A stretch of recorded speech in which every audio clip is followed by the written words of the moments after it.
हाँ तो प्यारे बच्चों नमस्कार। ये पेपर राजस्थान बोर्ड कक्षा 9 हिंदी अर्धवार्षिक परीक्षा 2025-26 का एकदम रियल पेपर है जो आपके 2 दिसंबर को आने वाला है। अगर आपने एग्जाम से पहले इस कंप्लीट पेपर को आपने अच्छे से तैयार कर लिया तो हिंदी के पेपर में आप तहलका मचा कर आओगे। 2 दिसंबर को हिंदी के पेपर में आप आराम से 70 नंबर फोड़ सकते हैं, पूरे 70 नंबर आप आराम से अचीव कर सकते हैं। तो पूरा पेपर आपको अच्छे से तैयार करना है और पूरा पेपर आपको हल सहित इस वीडियो के अंदर मिलने वाला है, तो वीडियो को आपको कंप्लीट देखना है। तो पेपर के अंदर सबसे पहले आपको रोल नंबर है वो यहां पर आपको अंकों में लिखना है और यहां पर रोल नंबर आपको शब्दों में लिखना है। और पेपर में कुल समय आपको 3 घंटे 15 मिनट का दिया गया है। तो हिंदी का ये पूरा पेपर आपको 3 घंटे 15 मिनट में हल करना है और पूर्णांक 70 नंबर दे रखा है। 70 नंबर का ये पेपर आपके होने वाला है। अगर आप भी 2 दिसंबर को हिंदी के पेपर में अगर आपको भी पूरे 70 नंबर फोड़ने हैं, पूरे 70 नंबर अगर आपको लाने हैं तो हिंदी का ये पूरा पेपर आपको अच्छे से तैयार करना है। कक्षा 9वीं अर्धवार्षिक परीक्षा 2025-26 का ये पेपर है, आपके हिंदी का पेपर है और ये पेपर आपके 2 दिसंबर को होने वाला है। तो पूरा पेपर इस वीडियो के अंदर मैं आपको बताने वाला हूं। एकदम रियल पेपर है और इस पेपर का कोड आप देख सकते हैं 901 और ये आपके पेपर का सीरियल नंबर है आपके 134496। तो पूरा पेपर आपको हल सहित मिलने वाला है। तो वीडियो को आपको कहीं पर भी स्किप नहीं करना है, वीडियो को आपको कंप्लीट देखना है। और यहाँ पर नोट आपको दे रखा है कि सभी प्रश्न हल करने अनिवार्य हैं और दूसरा नोट दे रखा है कि जिन प्रश्नों के आंतरिक खंड हैं उन सभी के उत्तर आपको एक साथ में लिखने हैं। तो पेपर में सबसे पहले आपको खंड ए दिया गया है। तो कंप्लीट पेपर आपको इस वीडियो के अंदर विद सॉल्यूशन मिलने वाला है, हल सहित मिलने वाला है। तो वीडियो को आपको एंड तक देखना है। तो सबसे पहले आपको प्रश्न संख्या 1 दिया गया है, निम्नलिखित गद्यांश को पढ़कर दिए गए प्रश्नों के उत्तर दीजिए। भारतीय मनीषा ने कला, धर्म, दर्शन और साहित्य के क्षेत्र में नाना भाव से महत्वपूर्ण फल पाए हैं और भविष्य में भी महत्वपूर्ण फल पाने की योग्यता का परिचय दे चुकी है। विकास की नाना सीढ़ियों पर खड़ी जनता के लिए नाना प्रकार के कार्यक्रम आवश्यक होंगे। उद्देश्य की एकता ही इन विविध कार्यक्रमों में एकता ला सकती है, परंतु उद्देश्य की अस्पष्टता से कोई भी कार्य फलदायक नहीं होगा। हिंदू मुस्लिम एकता भी साधन है, साध्य नहीं। साध्य है कि मनुष्य पशु समान स्वार्थों को छोड़कर धरातल से ऊपर उठकर मनुष्यता के आसन पर बैठाना, अतएव मनुष्य का सामूहिक कल्याण ही हमारा लक्ष्य हो सकता है। तो डियर स्टूडेंट, सबसे पहले आपको ये अपठित गद्यांश दे रखा है, इसको आपको ध्यानपूर्वक पढ़ना है। उसके बाद में इसमें जितने भी प्रश्न आपको दिए गए हैं वो सभी प्रश्न आप आराम से बना सकते हैं। इन सभी प्रश्नों का जो उत्तर है वो आपको इसी गद्यांश में मिलेगा। तो पहला प्रश्न आपको पूछा गया है कि भारतीय मनीषा ने किस क्षेत्र में महत्वपूर्ण फल पाया है।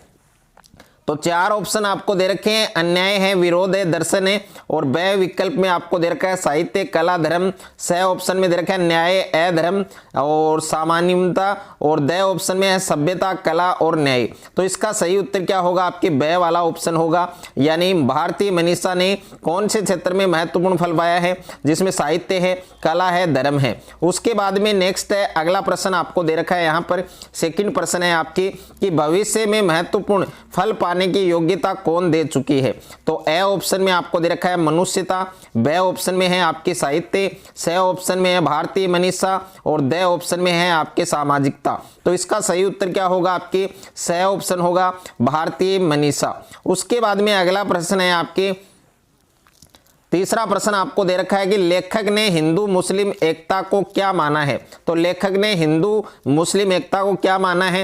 ए ऑप्शन में आपके दे रखा है साध्य और ब ऑप्शन में आपको दे रखा है यहाँ पर उद्देश्य और स ऑप्शन में आपको दे रखा है साधन और द ऑप्शन में दे रखा है लक्ष्य।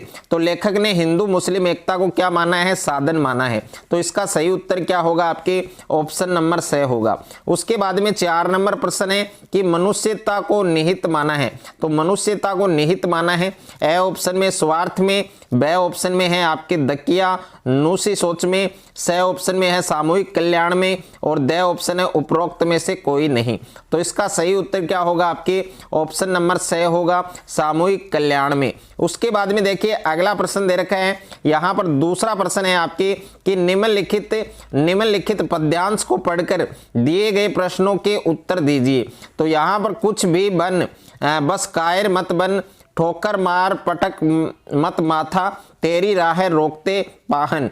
कुछ भी बन, बस कायर मत बन, ले देकर जीना क्या जीना, कब तक गम के आंसू पीना, मानवता ने तुझको सींचा, बहा युगों तक खून पसीना, कुछ न करेगा क्या करेगा, और रे मनुष्य बस कांतर करदन, अपहरण कर सर्वस्व मनुज को, कर्ण दुष्ट को आत्म समर्पण, कुछ भी बन बस कायर मत बन। तो प्यारे बच्चों, सबसे पहले आपको ये जो पद्यांश दे रखा है इसको आपको केयरफुली पढ़ना है, ध्यानपूर्वक पढ़ना है। यहाँ पर पहला प्रश्न आपको पूछा गया है कि प्रस्तुत काव्यांश में कवि क्या नहीं बनने की बात कर रहा है। तो ए विकल्प में दे रखा है शत्रु, बे विकल्प में है आपके कायर, स ऑप्शन में है आपके मनुष्य और द ऑप्शन में है आपके उपयुक्त सभी। तो इसका सही उत्तर क्या होगा बच्चों? आपके ऑप्शन नंबर बे होगा, कायर। उसके बाद में देखिए अगला प्रश्न दे रखा है आपके कि रास्ता कौन रोकता है। तो रास्ता कौन रोकता है? ए विकल्प में है आपके कांटे, बे में आपके शत्रु, स में आपके पत्थर और द में आपके नदियां। तो यहाँ पर ए वाला जो ऑप्शन है यानी कांटे, ए ऑप्शन आपका करेक्ट होगा। उसके बाद में तीसरा प्रश्न दे रखा है कि ले देकर जीना क्या जीना, इससे कवि का क्या भाव व्यक्त हुआ है। तो इसमें प्यारे बच्चों आपको लिखना है कि केवल स्वार्थ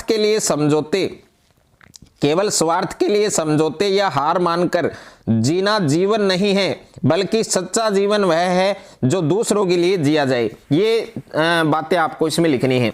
4 नंबर प्रश्न है कायर शब्द के 2 पर्यायवाची शब्द लिखने हैं। तो कायर शब्द के 2 पर्यायवाची शब्द कौन कौन से हैं? एक तो आपको लिखना है डरपोक, एक तो आपको क्या लिखना है? डरपोक लिखना है, और दूसरा लिखना है आपको बुजदिल। दूसरा आप क्या लिख सकते हैं? बुजदिल। ये कायर शब्द के 2 पर्यायवाची शब्द हैं, एक डरपोक है, दूसरा आपके बुजदिल है। उसके बाद में देखिए अगला प्रश्न है आपके तीसरा प्रश्न दे रखा है निम्न में से किसी एक विषय पर निबंध लिखिए। पहला है आपके कन्या भ्रूण हत्या, इसमें 5 पॉइंट दे रखे हैं।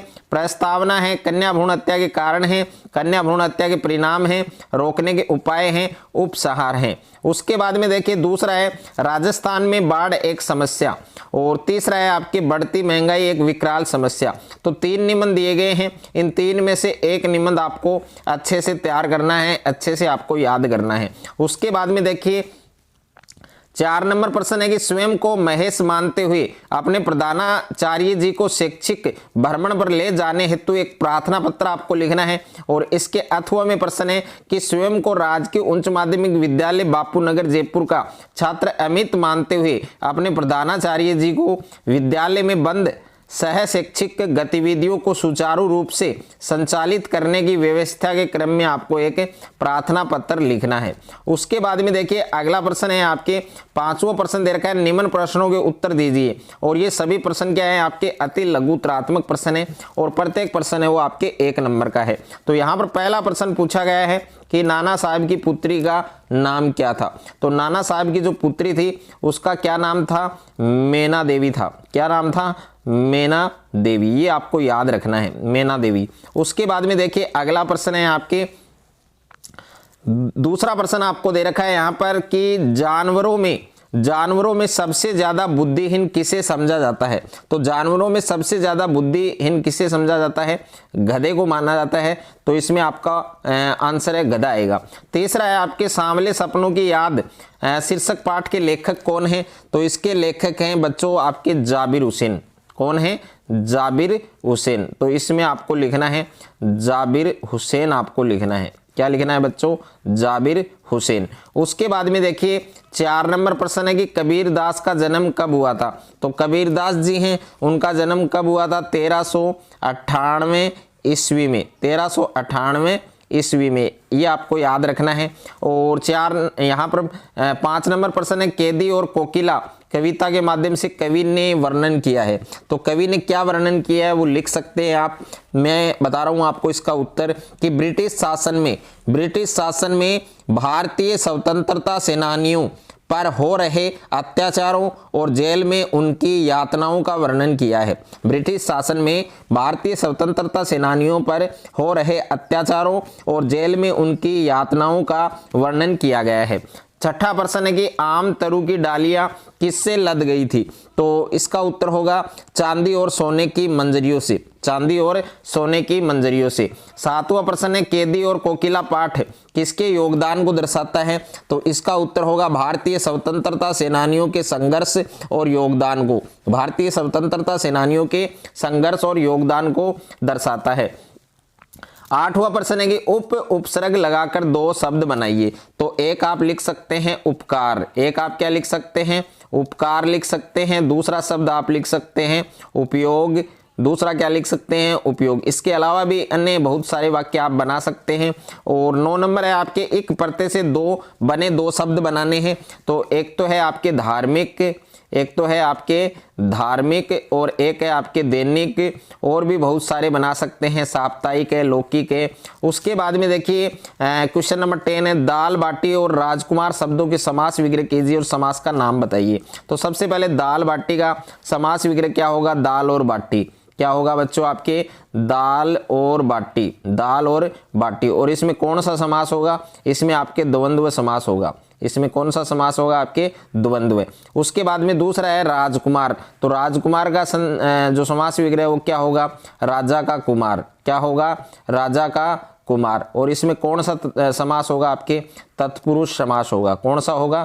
तत्पुरुष समास। उसके बाद में देखिए नेक्स्ट है आपके प्रश्न संख्या 11 है कि साखी शब्द का शाब्दिक अर्थ। तो साखी शब्द का शाब्दिक अर्थ आप लिख सकते हैं, इसके अंदर साक्षी भी लिख सकते हैं। क्या लिख सकते हैं बच्चों? साक्षी लिख सकते हैं, या फिर आप गवाह लिख सकते हैं, या फिर आप गवाह लिख सकते हैं, मित्र लिख सकते हैं, या फिर आप सहेली लिख सकते हैं। तो बहुत सारे वाक्य हैं, बहुत सारे शब्द हैं, वो आप इनके अंदर लिख सकते हैं।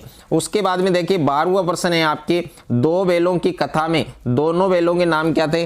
तो एक का नाम था हीरा और दूसरे का नाम क्या था? मोती। दोनों बैलों के नाम थे हीरा और मोती। उसके बाद में देखिए प्रश्न संख्या 12 है कि राहुल सांस्कृत्यायन का मूल नाम क्या था?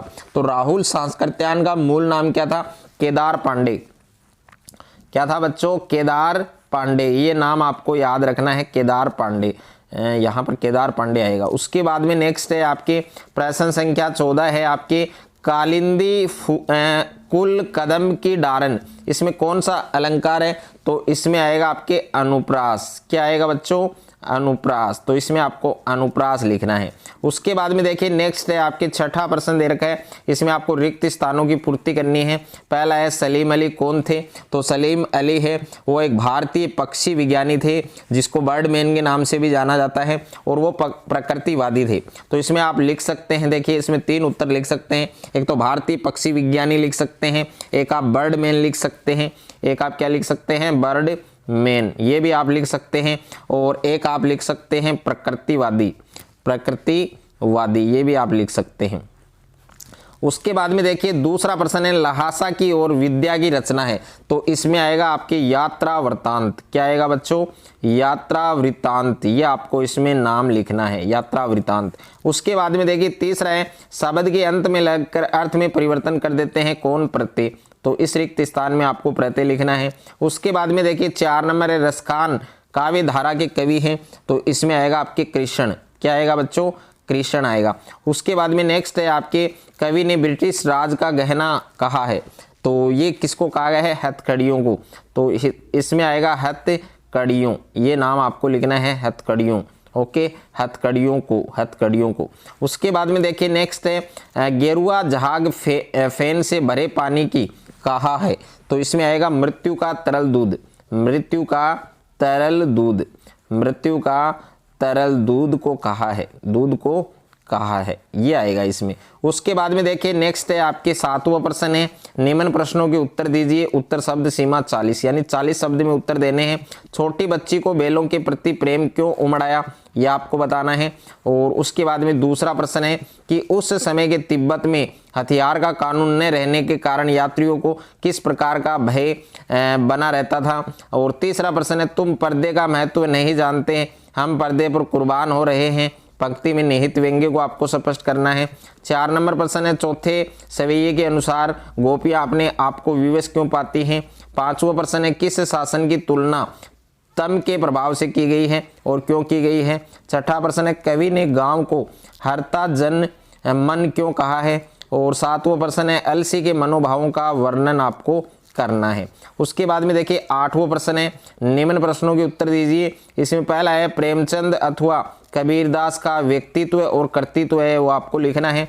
दूसरा प्रश्न है, आपदाओं से निपटने के लिए अपनी तरफ से आपको क्या देना है, सुझाव देना है। अथवा में प्रश्न है आपके कि पाठ के आधार पर आज के उपभोक्तावादी युग में पनप रही दिखावे की संस्कृति पर आपको व्यक्त करना है विचार।